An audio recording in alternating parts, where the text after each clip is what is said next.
Present, please. Changing the law for self-serving political purposes in an effort to form their grip on power is nothing new to an NDP administration. The former NDP administration with the old Mitchell did it, and this new administration with the new Mitchell is also doing it. And there's a connection.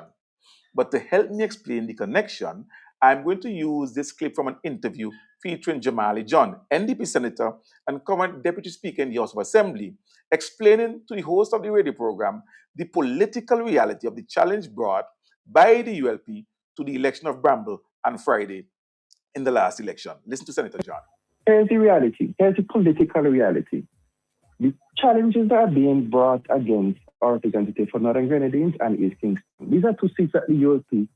They have never won those seats in their entire political history. And Senator John isn't completely wrong.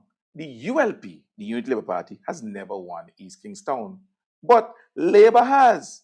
You see, in 1979, 1974, and 1972, Randolph Russell of the St. Vincent Labour Party won the East Kingstown constituency in all three elections. And before that, when Kingston was a single constituency, Hudson Tanis won it for Labour Party. So Labour was accustomed to winning the East Kingstown constituency. But what happened? After the 1984 elections, Mitchell's NDP undertook the biggest piece of gerrymandering ever to occur in St. Vincent and the Grenadines, where they changed the boundaries of the constituency. And yes, they used the law.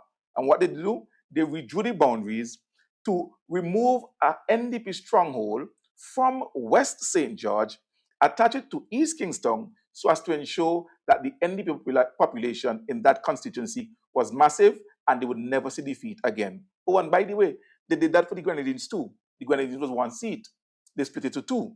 James Mitchell ensured, and he bragged later on, that he had created 3 sure seats, and he did this by using the law.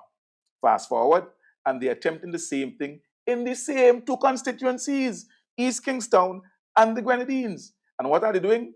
They're changing the constitution without remorse, without consultation, without care, to ensure that Fitz Bramble and Godwin Friday are able to hold on to the Canadian passport while holding on to power. Imagine that. They have no problem changing the laws once it serves their selfish, self-serving political purposes, just as long as they could hold on to power. First the gerrymander, then they change the constitution. The NDP is the same NDP. They've just poured new wine in the same old NDP bottle. Nothing has changed. Until next time, class dismissed.